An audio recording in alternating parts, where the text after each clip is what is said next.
Come on, everyone. You're a little tired here. I'm the last presenter. I really appreciate you guys hanging in there with me, and everybody's on their phones and checking emails and doing all that fun stuff. Quick agenda. Give you a little breakdown of who we are, what we do, things that we do. I'm just giving you a real case study on we went live with our e-commerce and our ERP and omni-channel experience in 2016, some of the challenges that we had, and also some tips on what to borrow from B2C. And then more importantly, B2B has to be more than just B2C. And then some challenges, little business metrics. A little bit about me. Went to Michigan State, graduated in 1995. Go green if there are any Spartans in the house. Go white. There's always someone here in Chicago from Michigan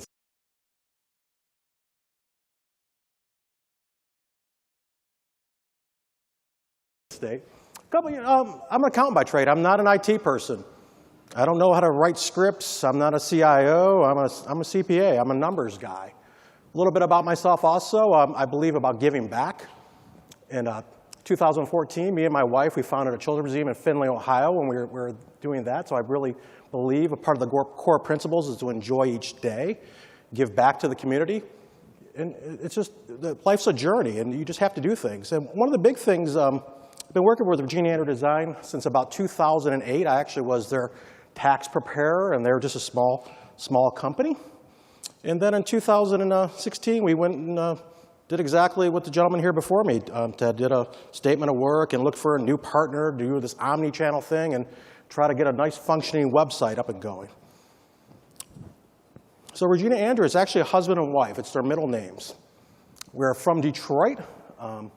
Established in 1998. We have showrooms in Detroit and High Point, Atlanta, Dallas, Laguna, Minneapolis, and Las Vegas. We're B2B. We sell to the trade. Anybody in the home decor industry knows that High Point, North Carolina is basically the furniture show for the world. You know, we have a lot of customers coming in and out and open up. We do a lot of business. In 2016, we were named the Green Manufacturer of the Year. Last year, we won the Home Accents Award as well. We're a small company, 45 employees. 50 outside sales professionals, but we do have about 7,000 customers, and mostly in the design professionals. We saw a huge shift in that a couple years ago, where the designers, the people on the HGTV shows and stuff, everybody wants to do their home. Everybody figures out how to do,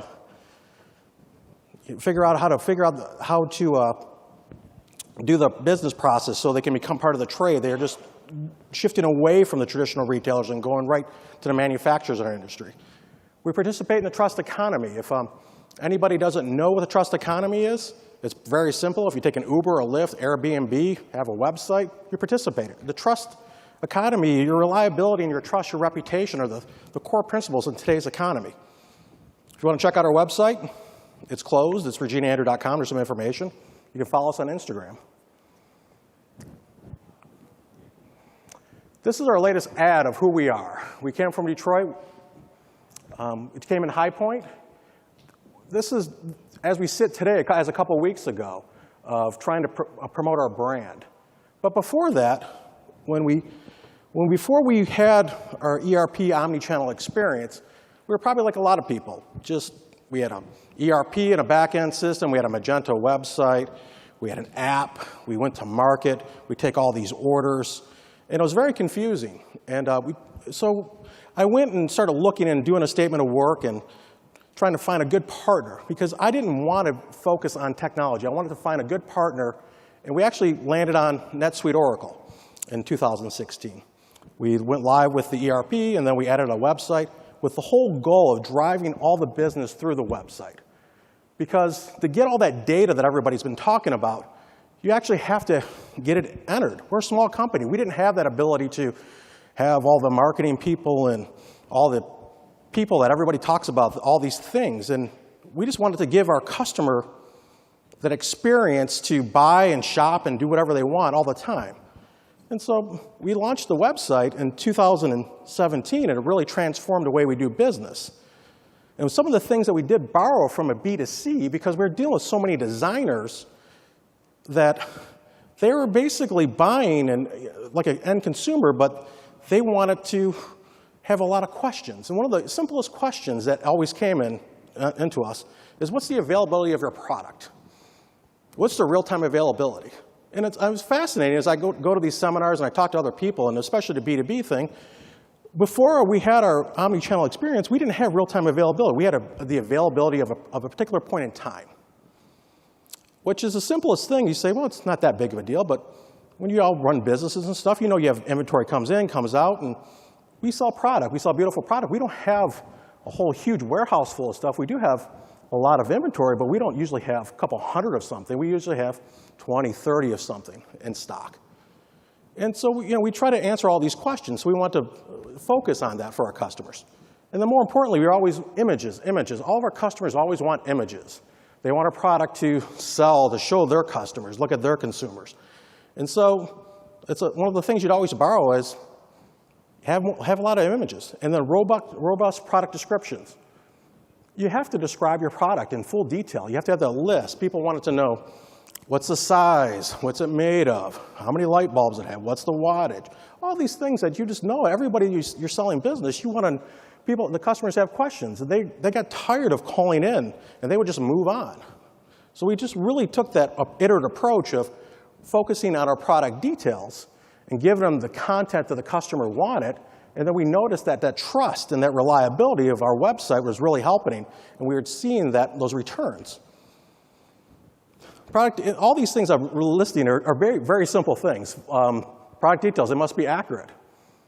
I was surprised when auditing, but when we went through our list and looking through our product details, how things were off, just by fractions of an inches and stuff, because our manufacturers would change specs or anything. So, and then our customers were getting things that were different sizes. So you're always just checking on those things. Reflect your brand personality. Everybody here, you guys are all in business. You should be proud of your brand and what you do and reflect that into what you do. Have fun on your B2B website. Because what you do, when you do that, you can leverage the customer experience. When you get everything flowing through your e-commerce website, then you can actually focus, your customer care people can actually focus on giving great customer service, because that's what it's all about, is giving your customers, you're lucky to get great customer experience. So here's some images from our website. It's just a chair. It's a brown chair in the middle. And we have the black chair, and we have the specs. Just very simple processes. And then the spec sheet, one of the things we have, the height, the width, the depth, material. Product romance descriptions. Even on a B2B website, you got a romance to tell that customer, because that's what people are expecting when they're going to buy, because that's what they're used to from the Amazon. Everything else they do in B2C, they expect to be romanced. And then one of the other things we put on our available now, we actually give feature availability onto our B2B website. So we actually leverage our purchasing, so we let our customer know in 1 to 2 weeks we have 5 more of this chair coming in. You have to serve up, you should always be logging onto your website on a daily basis. These things are very simple things, but when we built our website, I know the website pretty well because of the details that went along with it, but you should be having other people in your team members, have your friends and family log in and going through it and serving up that friendly user experience. Does it match up to what Amazon's doing? Does it match up to all of your competitors?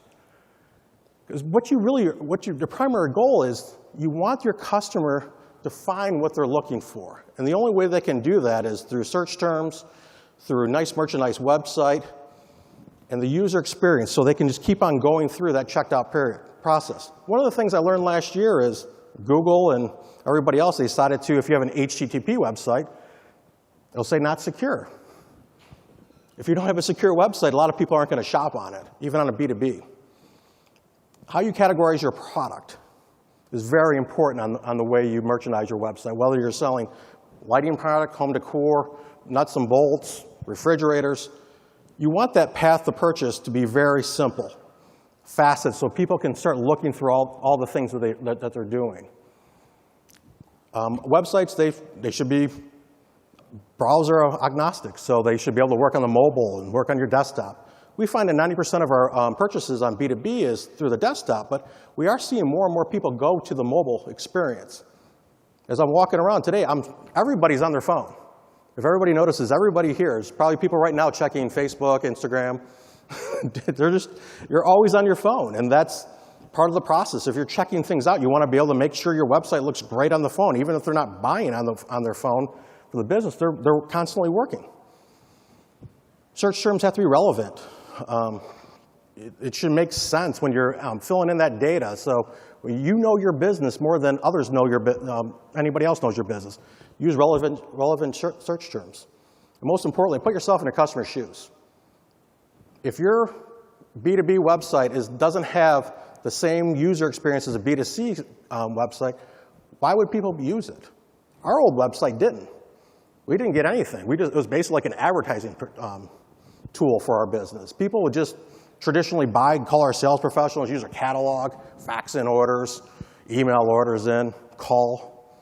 But now people just drive. They trust our website. They trust our e-commerce experience because they can shop and buy and get on with their business, because that's the most important thing when we're all talking about. We're not in competition with our contemporaries. We're in competition with time. It's all about the good user experiences, giving your customer that time back in their day so they can purchase and enjoy the next experience. Log on to Facebook, log on to Instagram, log on, buy things, just work. Because that's what essentially it all comes down to. But B2B needs to be more than just than B2C. That's the whole trick what we're doing here. You need real-time availability. If you're not in an omni-channel experience, if you're just using scripts, you can have availability, but is it real-time? Is it functioning that a customer places an order on your website or puts an order through EDI, through other sales channels? Do they have that ability to see that one's gone, the next one's gone? Future availability. One of the biggest questions we had before we launched this new website was, you got 5 in, but I need 10 for a project, or I need 100 for something, which is wonderful. When is it coming in? If you know that, everybody has purchasing people in their departments. What does that future availability look like? How much do you have on PO? How many back orders do you have against that? That's script. That's not real time, but we figured out a way to do that. Favorites, projects, price controls. We deal in a specific industry. We deal with a lot of designers, so we looked at, when we launched this website, this e-commerce experience, we deal with a lot of designers. That designer would log in and they would request, but Jim, your price is $100 for this, but we marked that up. Can we take the price off? Because we don't want that customer to know, our customer to know that is what the real price is for that item. Or can we show the retail price? So we leverage some price controls. And more importantly, ability to have multiple users on your customer accounts. In a B2B website, in the real true experience, if you're dealing with other dealers or other vendors that are buying your product, it's just not one person. They want multiple access to your website. So you should have the ability to give your customer that control to add who they want onto the website and have that trust that they're managing their business, giving them the control. And one of the other things we did was we leveraged and let our sales professionals log into their customers' accounts so they can actually leverage their cart. We give them access to it too. So when we go to market in High Point, we're able to take all of our orders right through our website, which is huge because you're working in that customer's account. That front end of your website is linked right into that back end. So you have all that customer data in a very pretty, user-friendly experience. And that helps so much when the customer is going through and they can sit there and our sales professional is logging into their cart and says, oh, you already have this on order. Let's check out that back order. Let's check on the claims process. All that information is in your website, everybody's website, if you have a nice functioning website. And so we leveraged and had our sales professionals actually start being sales professionals again instead of being order takers. But before we had that, they were just basically, they thought their job was just taking orders, which it is. But more importantly, the customer is taking the orders and then they become more sales professionals, they become more brand ambassadors. And flaunt your credibility and brand. There's the competition with time in your website. You have to have that user experience where you're just looking at how much time the customer is spending. Do they find the items that they want? Do they check out? Because you don't have that credibility of knowing what the customer is doing because you're not with them. They're just logging on and checking things out. Here's some metrics.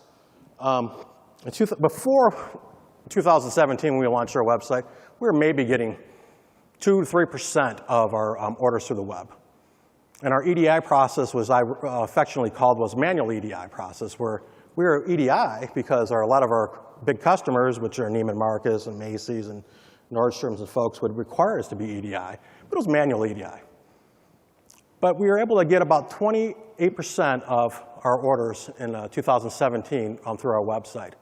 When I leveraged on the process of adding on the market orders in 2018, which I did last year, in the last quarter, we're up to about 36% of all of our orders directly through the web, which is pretty good. I would like to get about 40% this year. I think we can do it, but it's just a matter of getting more of our customers used to going to the web.